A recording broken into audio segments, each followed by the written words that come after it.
यानी युद्ध। लेकिन इस युद्ध में तलवार, बंदूकें, तोप। यस बेटा। धरती किसने बनाई है? धरती बेटा भगवान ने बनाई है। और आसमान किसने बनाया है? आसमान भी भगवान ने बनाया है। और हम किसने बनाए हैं? हम भी भगवान ने बनाए हैं। और सितारे किसने बनाए हैं? सितारे भी भगवान जी ने बनाए हैं बेटा। और पेड़ पौधे कैसे उगते हैं? भगवान की मर्जी से। लोग कैसे मरते हैं? भगवान की मर्जी से। लोग पैदा कैसे होते हैं? भगवान की मर्जी से। और रोशनी कैसे मिलती है? भगवान की मर्जी से रोशनी आती है। और अंधेरा कैसे होता है? भगवान की मर्जी से। बेटे आज आप प्रश्न बहुत पूछ रहे हो।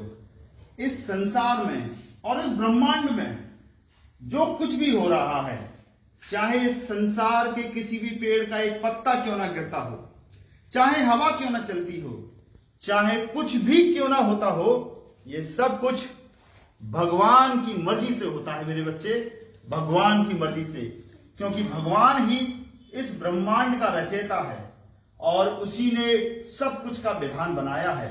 वही सृष्टि का मार्गदाता है। उसके बिना आदेश के इस संसार में कोई भी कुछ भी नहीं कर सकता।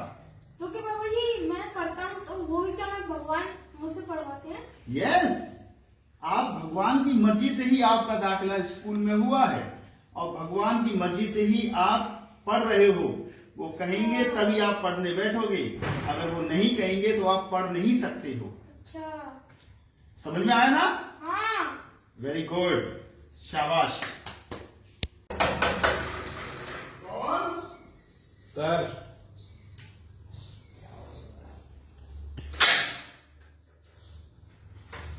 अरे नमस्ते सर, नमस्ते सर, नमस्ते नमस्ते सर, नमस्ते नमस्ते। कैसे आए सर? आपके बेटे के बारे में थोड़ा। अरे सर बहुत बहुत धन्यवाद सर। आइए आइए सर, आइए आइए सर, प्लीज सर बैठिए सर, प्लीज सर। और सर कैसे हैं सर? बढ़िया सर। और सर आज आपने सर बहुत अच्छा किया, हमारे यहाँ आए सर। सर क्या सेवा कर सकता हूँ सर मैं आपकी? देखिए आपका लड़का इस बार फेल हो चुका है, बताते हुए बहुत खेद है मुझे, लेकिन कैसे सर? वो तो कह रहा था मेरे पेपर बहुत अच्छे हुए हैं। देखिए सर उसने आंसर ऐसे लिखे हैं। ये साइंस का टेस्ट में जी सर। बल्ब किसने बनाई, यहाँ लिखता भगवान। ओहो। धरती किसने बनाई, भगवान ने। ओहो सर। पेड़ ग्रो कैसे करते हैं, भगवान। अब ये तो फेल हो चुका है। ये तो सर बहुत गलत लिखा है सर इसने। जी बिल्कुल। मैं अभी इसकी डांट लगाता हूँ। ये तो उसने बहुत गलत किया, मुझे धोखा दे रहा है ये। लव्यांश, ओ लव्यांश। हाँ, कहाँ हो? मैं कमरे में हूँ। इधर आओ। आ रहा हूँ। आपके सर आए हैं। अच्छा, लव्यांश जल्दी आओ। क्या हुआ तुम बताइए? तो ये कह रहे थे कि तुम्हारे एग्जाम बहुत अच्छे हुए हैं। हाँ, विज्ञान का पेपर तुम ये बता रहे थे मेरा बहुत अच्छा हुआ है। अभी आपके सर आए थे कि विज्ञान की कॉपी उन्होंने मुझे दिखाई थी। क्या उल्टे सीधे आंसर लिख दिए आपने उसमें? हैं? दिन और रात कैसे होते हैं? आपने क्या लिखा? भगवान की मर्जी से होते हैं। ये उत्तर इसका जवाब चलाता है, हैं? ऐसे पेपर करके आते हो?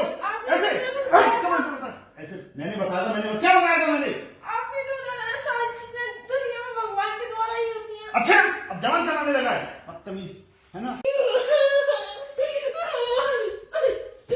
अब ड्रामा दिखा रहा है।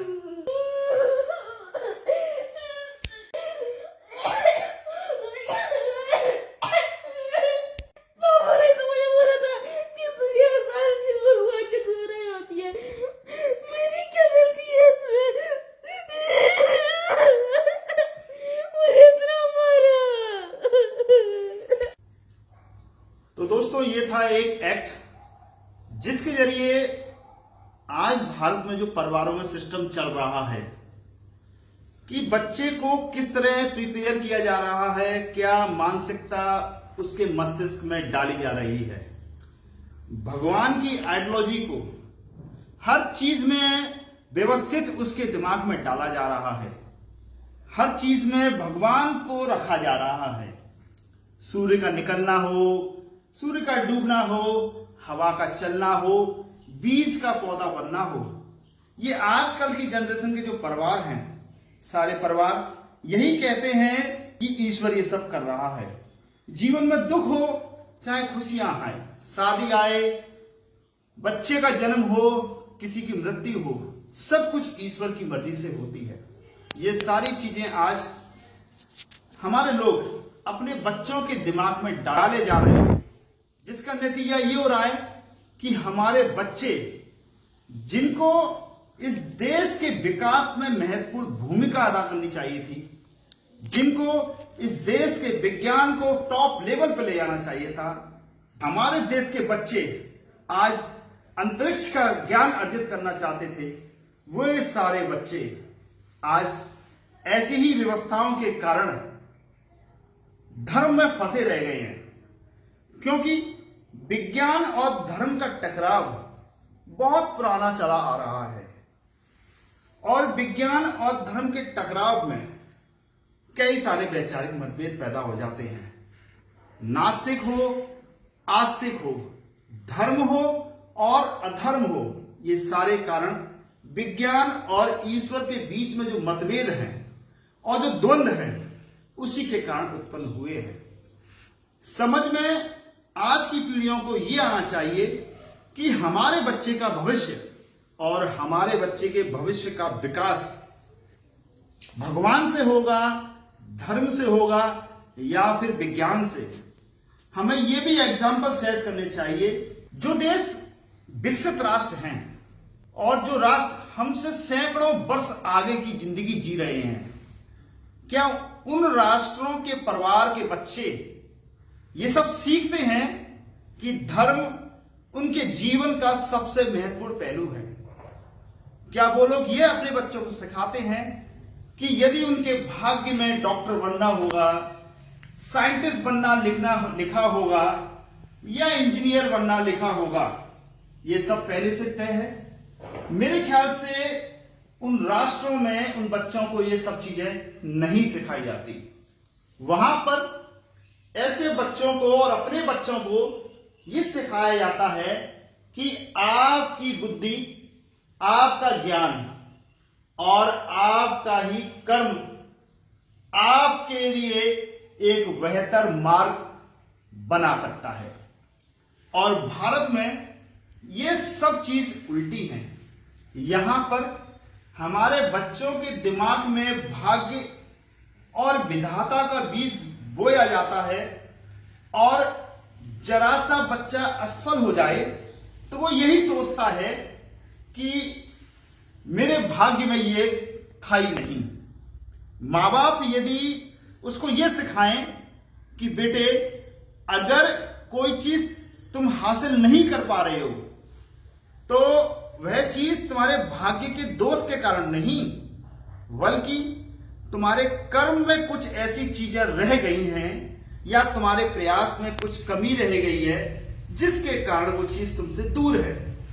अगर तुम सही ईमानदारी से, ध्यान से अपने टारगेट को सही नियम से पाने की कोशिश करोगे तो निश्चित आपके जीवन में आपकी सोची हुई चीज जरूर आपको हासिल होगी। तो इस एक्ट के माध्यम से मैं यही समझाना चाह रहा था कि हमारे बच्चों को इन सब चीजों से बचाइए, धर्म से और कुरीतियों से अपने बच्चों को सेफ रखिए। उन्हें भाग्य के ऊपर निर्भर रहना मत सिखाइए, कर्मशील बनाइए, पढ़ाइए, शिक्षा की ओर दौड़ना सिखाइए। इन्हीं शब्दों के साथ मैं आप सबसे विदा लेता हूं। जय भीम, नमो बुद्धाय, एक राष्ट्र श्रेष्ठ राष्ट्र।